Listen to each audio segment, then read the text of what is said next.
what the agitating people are crying for.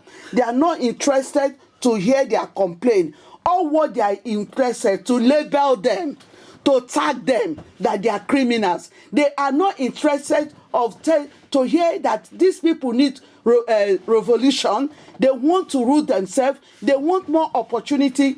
They are not interested because with the language, what he wants to tag upon them, the language that they will understand. The language they will understand. That is what he's interested to do. He's not interested to hear what the agitating people are fighting for, what is their complaint, and all what they after to tag them that they are criminal. Shining Light TV station, London, worldwide. Thank you.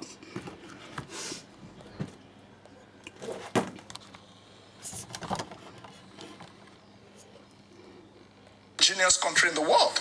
Many countries are, homogeneous, that is people of one ethnicity, but there are many more countries that have a combination of, and the best way to run a country like Nigeria is for it to have a proper federal system. That's the point. Proper federalism.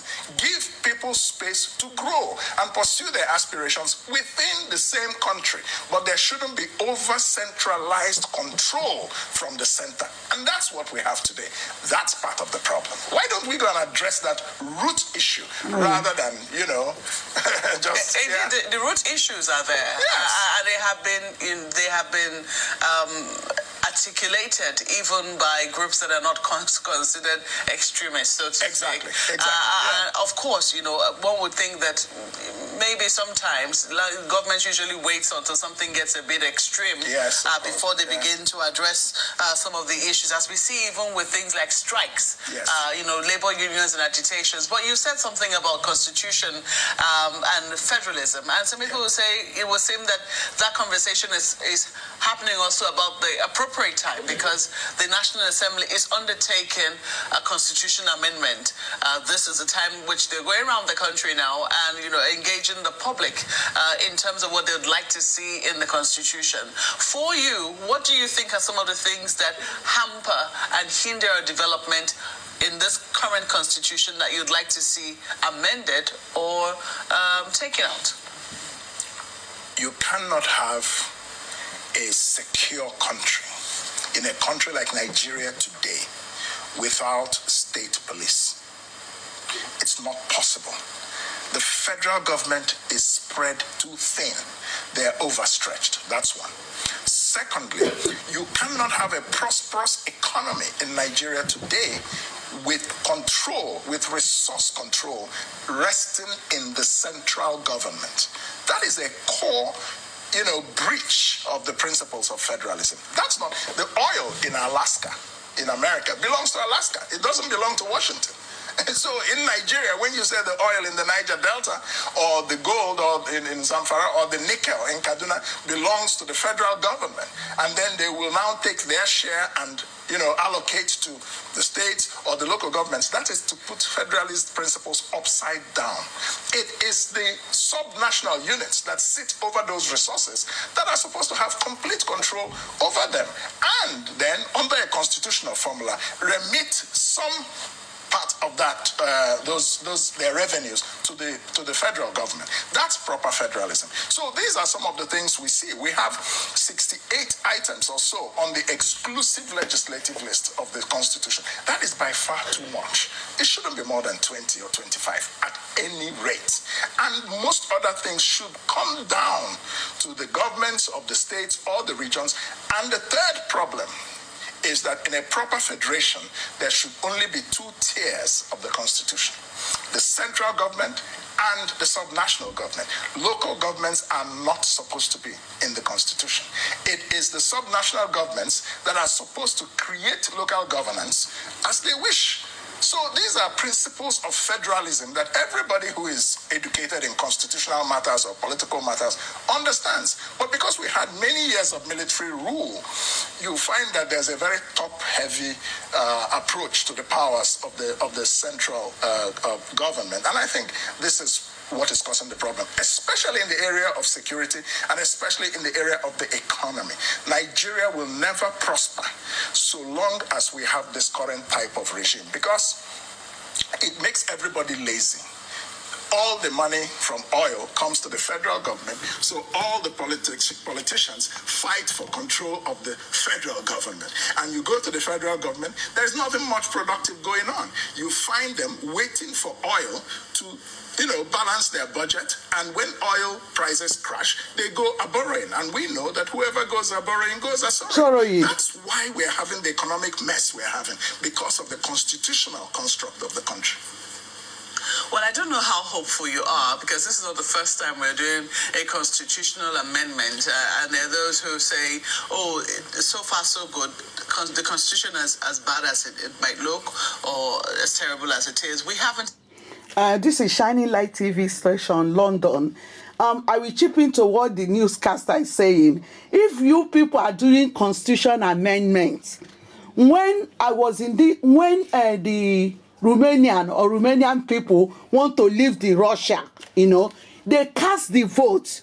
The public needs to cast the vote. You cannot go and see that a few people will gather themselves, It depends on what the masses want. It depends on what the people agitating for the public. They have to sit on the table and make conference on it, The Romanian wants to leave, some people want the Romanian to leave the Russia, and some Romanian want to stay in the Russia. They cast the vote, and a clean vote, They did the vote and find that the Romanians, they want to stay in Russian government. You cannot call the senators are going around to talk. The people said that, the Yoruba nation said that they are leaving. This Nigeria is not for them. The Igbos, the Biafran, said that they are going. They need their Biafra. Okay, we want to go on referendum. We need to allow people sincerely to cast the vote. Sincerely conduct a clean vote. Not after the people have voted, you go and turn their vote upside down. Even started operating this constitution. A number of the things ingrained in the constitution are not being followed, and that's one of the reasons why we're where we are. I don't know what you make of that school of thought. My view about, I believe, I'm part of the school of thought that believes that Nigeria needs a new constitution. We need a people's constitution. This constitution was not made by the people. It was a hurried arrangement by the military as they were about to leave power in 1999. And given all the tensions in Nigeria today, I think it would be a much better approach, rather than panel beating the 1999 constitution, to create a new chassis, a new constitution that Nigerian people agree. And I think it is possible to manufacture that consensus so that they can agree on something where everybody feels fairly and equitably treated in that process. I think that would be a much better way to go to produce lasting peace in our country. Let's take questions now from my colleagues in Lagos.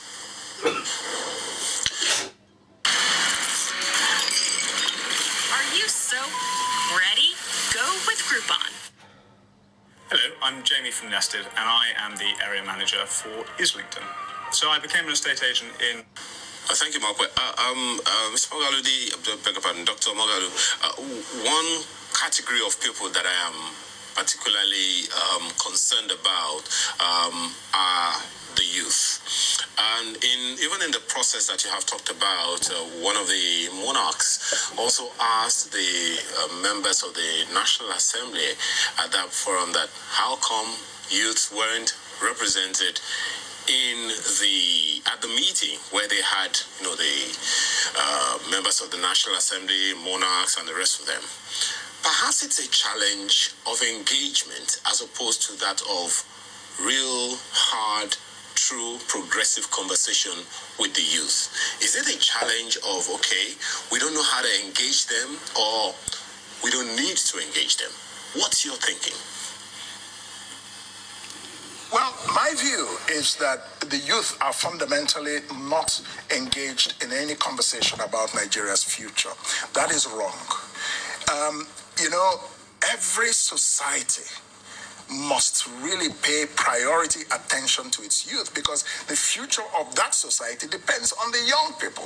So when you're creating a future, it is a future that those young people will inherit. Why would you be having those kinds of conversations without those young people at the table? Secondly, in Nigeria, when people talk about youth, you see a lot of, how should I say, tokenism. You know, oh, let us invite the youth just for photo ops. But the mindset in the political leadership of this country is not one that recognizes the importance of the youth, their fundamental place in nation building. The youth are the posterity of any country. I mean, as Benjamin Disraeli, former Prime Minister of Britain, said. But if you want to look at what's happening in Nigeria, it looks as if what is happening is what one of the former presidents of the United States, Herbert Hoover, said, that blessed are the youth, they will inherit the national debt. That seems to be what is happening in Nigeria today. The youth are receiving a very, very unfair deal.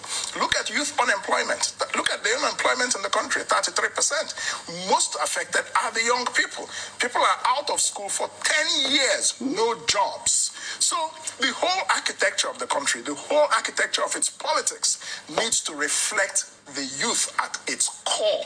That's my own view, and that has always been my position since I entered the political terrain in this country. That the future of Nigeria belongs to the youth in reality and should be designed and executed mostly by young people.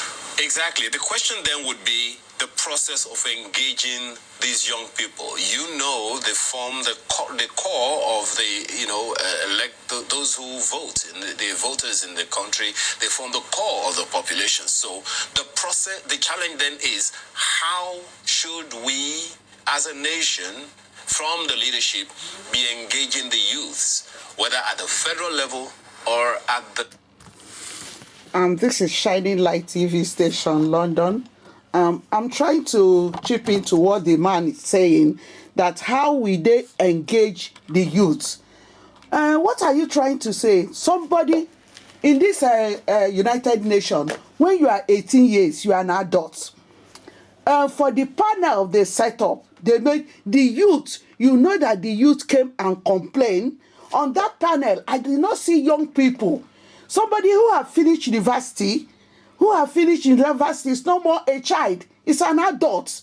18 years old is an adult. The way you engage them to come and cast the votes is the same way you engage them to come to a national meeting. You know, you're supposed to have an ambassador of the youth to come and represent them. You know, you're supposed to stage. By now, 20 years old supposed to be a minister in Nigeria. You know, because 18 years is an adult. 18 years have left university, done their masters. They're supposed to be like a minister, you know. Why is it that somebody who is 70-something years will die in ministerhood? Why the younger people are there, the younger people with fresh brain, the younger people that see something going across the whole world? The same way you engage the... Why is it that now the Tinubu who don't want to leave, going to 70 years old, once they have 33 years old, they can even spot PhD holder or 25 years. Can they be president? Can they? You know how to engage the youth to come and cast the election, to stay on the sun. You know them to carry your public speech around, to speak on your behalf because their brain is vibrating. The same way, that panel, I was watching at that panel, head in Aso Rock, all what I see, adult. There is no single youth. When you are not bringing youth into the government, you will be seeing all this human rights fighting. They are fighting for the youth.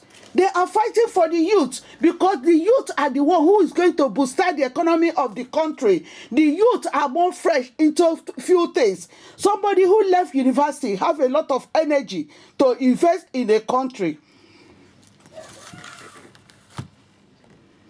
State levels. I think that at every level of governance in this country, if it is not provided for in the Constitution as a matter of practice, young people should have a voice. How many young people are in the federal cabinet in Nigeria today? How many young people are in the National Assembly? So how many young people are in the economic policy making of this country? So we have a country that is skewed away from the large percentage of its population. About 65% of Nigeria's population is young people, and yet all decision making. So I would say that as a matter of instinct, that begins with political leadership. So the next political leadership of Nigeria, I argue, should involve a generational shift to people who are younger. Age also is in the mind, but I think the younger people are physically, the more likely they are to relate to people who are younger than them or in that same age group. So I believe that the political leadership of this country, the next time around, should have a lot more younger people. And then you will see this process happen much more naturally. When they're excluded from politics, when you say to the young people, and the young people themselves have a responsibility, they should not just wait for the thing to be brought to them. They also have to enter and engage. In the political terrain, there are three ways of engagement. One, you should register and vote in elections. That's very important. Two, you should be able to join political parties. Three, you can run for office. All three should be happening at the same time.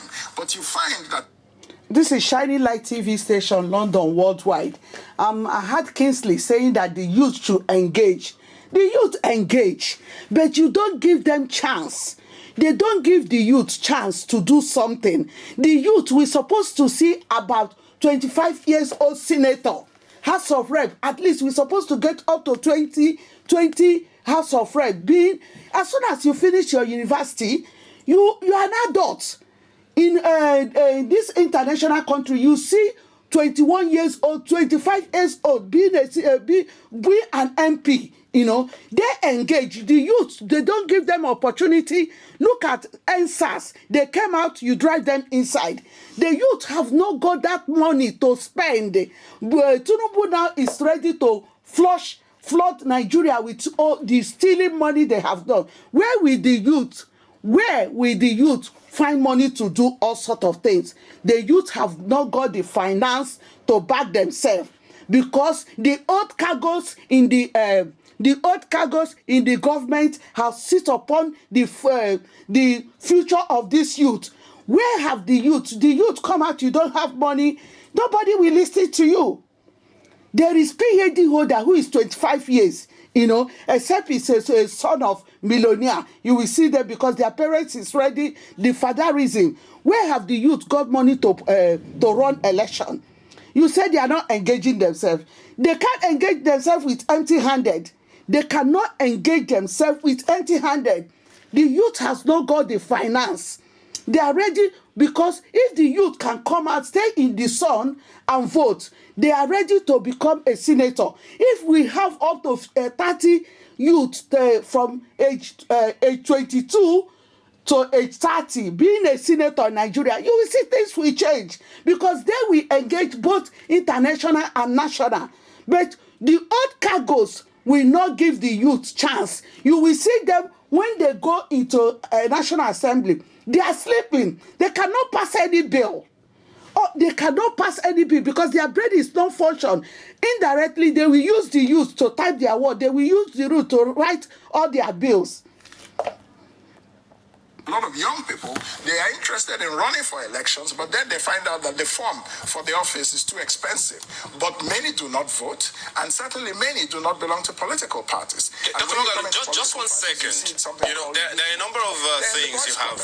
Just 1 second. Just 1 second.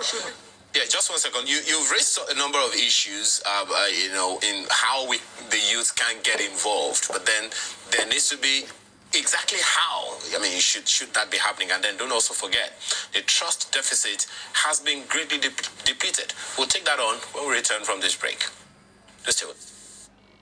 Do you have zero life insurance to protect your family?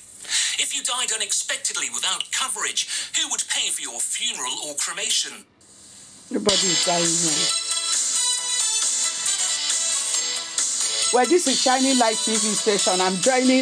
I'm going to be talking about the second episode on this. Let's see what they are talking about here. The House of Representatives begins its zonal public hearings on Constitution review, a week after the commencement of that of the Senate. In Bauchi State, the NLC chapters of Borno, Yobe, and Bauchi State present a harmonized submission calling for withdrawal of immunity. Immunity clause with particular reference to criminal investigation and prosecutions should be removed from the Constitution of the Federal Republic of Nigeria and allow state governors and their deputies, president and his vice, to undergo criminal and other investigations when the situation warrants. The Bauchi State Governor on his part reiterated. This is Shining Light TV station, London worldwide. You can see the episode I've shown you. You can see the type of, the age that is there is from 55 upon to 70 years old. These people cannot think fast. We need the youth more in the government. Their brain is not working as the youth brain is working, and the youth have no money to run all this their corruption, because the election in Nigeria is not transparent. The election is Nigeria is man no man. You know, the youth can come cleaning to run this election. Nobody is going to support them. Nobody is going to quit them. They need finance, you know. And this referendum that this man, the referendum we want is the masses will come out and vote. There is no barbarism. There is no bribery and corruption. We want clean. If the youth, if there is, well, I'm not into referendum. I'm into Biafra and I'm into Oduduwa Nation. Everybody go their way. Because this referendum, do it up to 20 years, it will not work. The referendum in Nigeria will never work because Nigeria is full of corruption. And the youth, we need the youth. There is no youth. Look at all the grandfathers that in the House of Senate. What are you going to govern? What are you going to govern? You know, Shining Light TV station, London, worldwide. Position on the creation of Katagum State. We are greatly concerned that smaller states than Bauchi have more local governments and representatives in the House of Representatives and get more funds than Bauchi State on the Federation account. Meanwhile, in Adamawa State, the Labour Union and the state governor appear to be on the same page concerning local government autonomy. We have also advanced our arguments on other matters of national importance. These issues include local government autonomy, legislative autonomy, and the judicial autonomy. It should be provided in the Constitution that the local government should be granted autonomy in terms of their administration.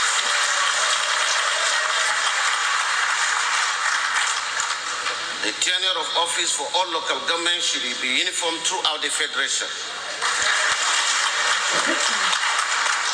Financial autonomy should be granted in the Constitution.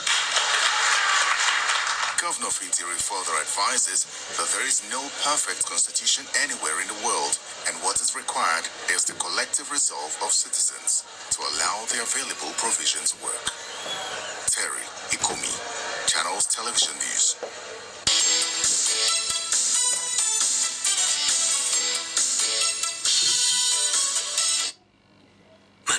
DIY, home and garden. ManoMano.co.uk. You've got this. When it's sizzling outside, best relax. That's why Mano...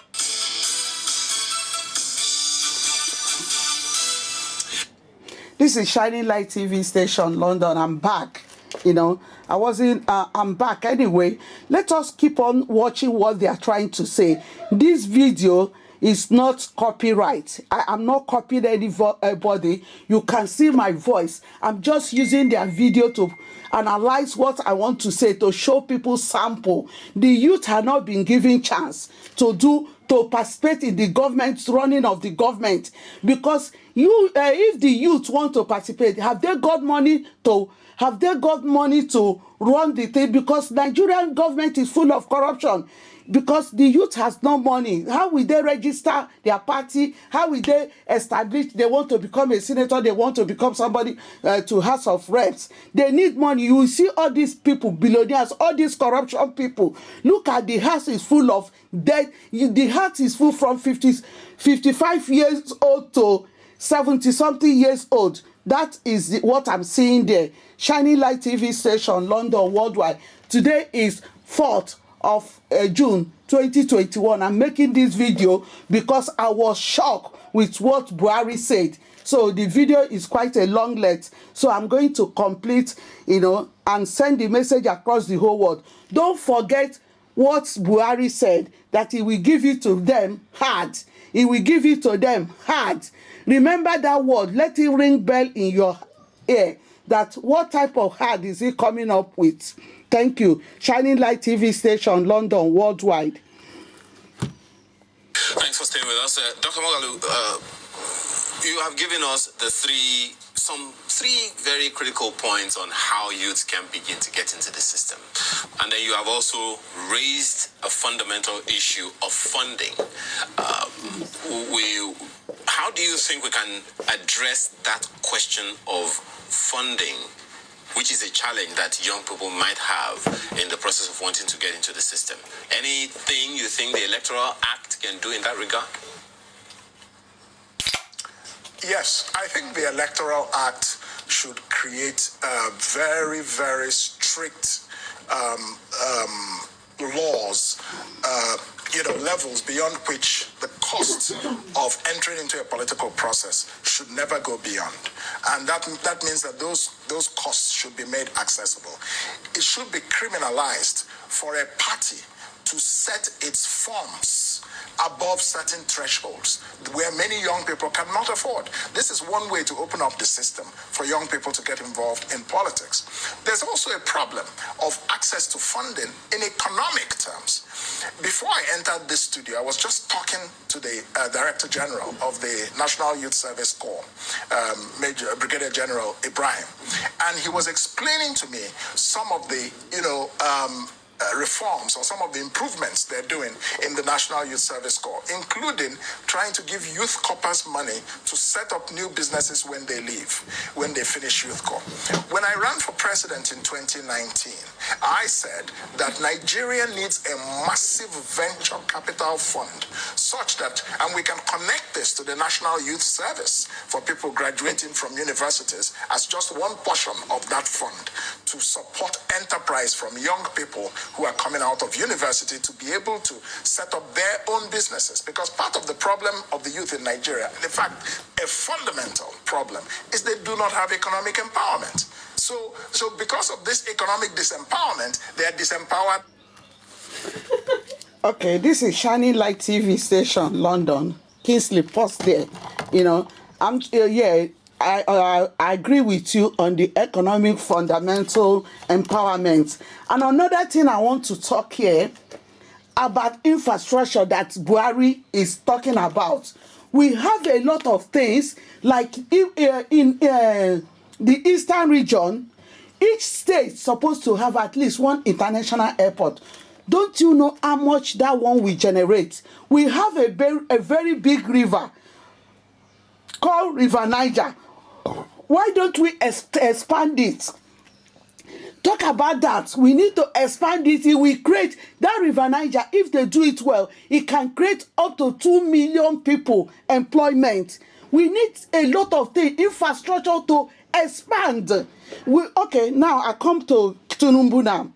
Tinubu established Lekki Toll Gate. He's giving them fund, But the only thing I don't like for Tinubu to sit up on state's money and say to be in charge, to be in control, and anybody he put there should dance to his tune, There is a lot of things to create infrastructure in eastern region, like River Niger can give Port Harcourt Seaport, Port Harcourt Airport, Calabar.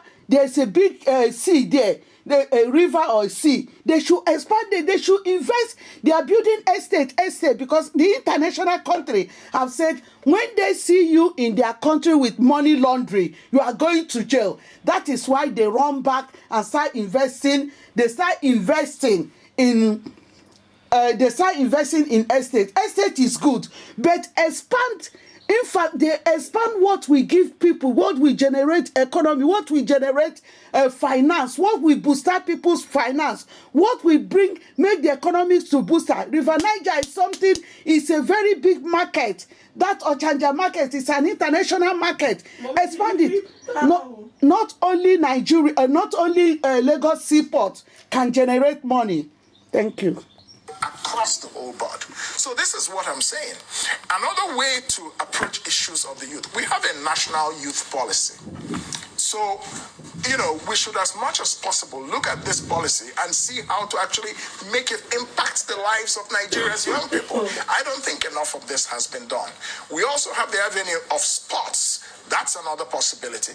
But I would say, if I were to be president of this country, one of the first things that I would do is that we would set up an intergenerational equity council. What would this council do? This council would look at the whole problem of the youth and leadership and engagement in the Nigerian society, across politics, across economics, and one other question that I think I would like for you to respond to on this particular issue. You've spoken largely about a number of things, but there is the challenge of trust. I don't know if you will agree, but many people believe that the trust deficit between the governed and the government is greatly depleted. So for people to even be interested in voting, you would know the trajectory of the voting numbers between 1999 and the last election have greatly, over the years, dwindled. Now, to now get the same youth who have pretty much lost, hope in the electoral process, which is the only form of government we have decided that we want to run. How do we begin to restore that confidence in government that will lead to interest in the electoral process that will bring these young people into government, just as you are proposing? Yeah, this is Shining Light TV station, London. With your question, I can come into the question. You need to, let's say, if some people have lost their trust, it's for you to come up and restore them, reassure them that anyway, we know we've got it wrong somewhere. But for this, we're going to start in the international country, there's something called rehabilitation. There is something called reassuring somebody. There's nothing that we cannot fix. You need to fix their trust.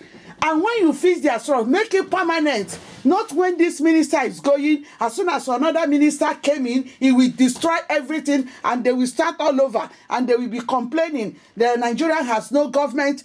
First of all, for the youth to believe in you people that you're going to try it and fix the electricity in Nigeria, the energy. And look, we live in international country. Make your English very simple. So the average, I understand everything you are saying is not for me, but the average people in Nigeria, the literacy in Nigeria, let's say Nigeria, 100%, 80% of Nigerians, they are illiterate. Pass your message so it can go to any level, because what I understand with the Nigerians, you are not the owner of the English, but you speak English more than the owner. The British government will not be talking to their people and they'll be using very grammatical words that a woman in the market who understands basic English cannot communicate. Make your public speech very easy. A market woman will communicate with you, and something you're saying that the youth, they have lost their trust. Anywhere you have lost confidence, there's something they call rehabilitation. There's something they say, I will motivate you, will empower you. It's all international country. If you can send people to come and do training, they can bring the youth by, they can restore them, because the youth have lost their confidence totally. They are confident from 100 to 0, but they need to be rehab. They need to reassure. They need to say, okay, what thing I'm going in is not for bloodshed, it's not for killing, have somebody who came out of university start driving Okada. There's nothing you tell him. He will say, oh, let me hold on to this my Okada before these people drag me into what they are doing. At the end of the day, they throw me out. First of all, show them what you can do. At least do it for 10 years. Restore Nigerian electricity. Number one, energy. When you restore Nigerian electricity, you will see that electricity running for 24 hours. You will see that there will nothing be like highway robber. We live in United Kingdom. There is nothing. Everywhere is full of camera, and there's nobody. Because if a poor person cannot eat 3 square meals, they will find a place to go and steal. That is why the youth cannot trust you people. There is certain things for you to establish to make the youth say, we can do it. We invite you. Come and join us. You know, you need to reassure them. Thank you. The Independent National Electoral Commission, this is its task, to make the voting process accessible to everyone, to give us as citizens, including the young people, confidence that their votes will count and be counted. They have this task. Ahead of the next set of elections, they must engage heavily in voter education. They did a bit of it in 2019, but not as much as they should have. And it is because of this gap that you find a lot of civil society organizations, such as the one that I set up to build a nation, trying to get involved in voter education. Dr. Magalu, the job of INEC ends at the point of the elections. Once the elections are done, INEC's job is done. I'm talking about the governance part, where people have lost a lot. That is not true. Okay, please go ahead. Because many people hold the opinion that as soon as the elections are done and it's the time of governance. Governance is the job of the people that have been elected to do their jobs. Now, for those who are not doing their jobs enough, people have already lost interest, lost confidence in the process. I am trying to say to you that INEC has a very critical role to play in restoring this confidence by allowing the youth to be able to get involved in the electoral process and elect the kinds of people who are more competent, who have a bit more vision than what we have seen in governance in Nigeria today. So you must engineer this process from the root. And in a democracy, the root is the electoral process. Now, INEC has a duty, not just after the elections are done, they go to sleep and then wake up in the, 4 years later. That's not what the Electoral Act, says, and that's not what INEC's job is. INEC has a job to ensure their continuous voter registration. INEC has a job to ensure that voters are properly educated to be able to make informed electoral decisions. That's what INEC should be doing. So INEC has a big role. If people have more confidence in the elections, if more young people get involved, go and get their PVC and actually vote in elections, if the elections are secure, then they are likely to be more able to elect better leaders. So what you have in Nigeria today is politics without governance, unfortunately, and we're suffering for it. So INEC has a very important role to play. Well, this is shining lights. There's certain things Kingsley said which makes sense, and there's certain things I did not agree. People in this country, you vote when you are 17 years. INEC have their role to play, but INEC will lecture them. In Nigeria, they're full of corruption. INEC will buy their own machine for electoral commission. They want to, private person will go and buy another machine to sweep INEC machine out. This is not what the youth who came out of university, they want the place to be well organized. I know you are talking about INEC have pray. Common electricity in Nigeria, won't they see? You people should you people should allow the youth to trust you for them to come back to the system. There is few things, minor things that the youth are saying, oh, this country has no head. This country cannot go further than this. I'm not talking, I'm just generalizing the whole case. And one thing I want to say now, because I live in international country. With my English, I can speak degree grammar, British. I have a lot of accent, you know. I have my British accent. Hello, how are you? You know. But with this basic English, I'm passing the message. And a market woman will understand what I'm saying, you know. This Kingsley and the other newscaster English is too much, because you are passing message to people who they don't have, some of them don't have basic education. Make your English very simple. When you go to Senate, House of Senate, you then start knocking this your grammar. So then we're in competition of education. But for this public speech that you are passing your message across the whole world, let the market women be part of it. Let the commoners be part of it. Let the people who haven't finished their secondary school be part of it. Engage them on it. And for the economy, for the INEC, there is a basic thing that you people need to put into place before the youth can come and join you. Because this youth is coming there to do boy for all these senators. These youths, you want them, when they come, if they don't have fatherism, they will throw them out. Imagine a elected governor in Imo State, they still throw them out. The ones that have money. How about the ones that don't have money? How about the ones that don't have money? You know, Kingsley, I know what you are saying. You are using American way to say what you are saying. Please, you people, simple thing in Nigeria should be fixed first. Electricity in Nigeria should be fixed. That is a basic thing that, like a nation like Nigeria, should supposed to fit and restore their youth. That when the youth see that electricity have been run steady for 10 years, there's nothing you will tell them. They will say, no, these people they are serious now. And that's what I'm saying. It's not enough to go to sleep in between elections. One other thing that, I mean, the questions still are still quite large there about the role INEC can play when government has its job done. Now, there is also the issue or the task, the challenge of the infrastructure or institutions. Infrastructure and institutions. Or not are they to ensure that the needful is done?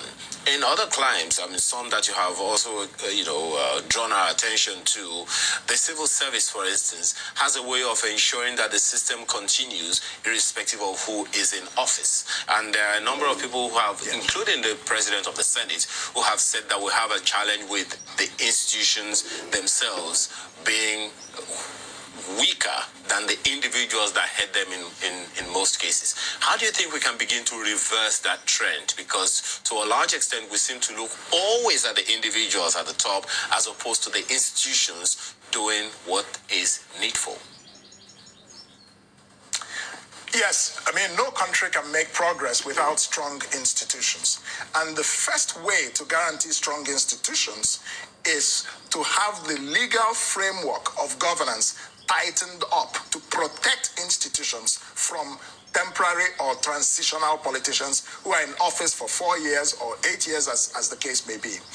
If you look, for example, at the appointment of the chairman of INEC, why should the president be the one to appoint the chairman of INEC? Why must the president appoint practically everybody in this country? That's part of the problem. And so, because there are too many powers in the president's hands, if the president is the kind of person that wants to control institutions or does not believe in the independence of institutions, then it becomes easy to manipulate these institutions. The laws should protect the institutions a lot more than is the case today. What do we see in Nigeria today? Political party apparatchiks, card-carrying members of parties are appointed director generals of very important government parastatals. This should not be the case. The members of the board of directors could be politically affiliated, but I think it's wrong to be appointing politicians as, pretty much CEOs of government institutions. This is one of the reasons why there is no separation today between a lot of government institutions and the political party that is in power, whether at the federal level or at the state levels. The National Assembly has a very strong role to play. And I don't think that role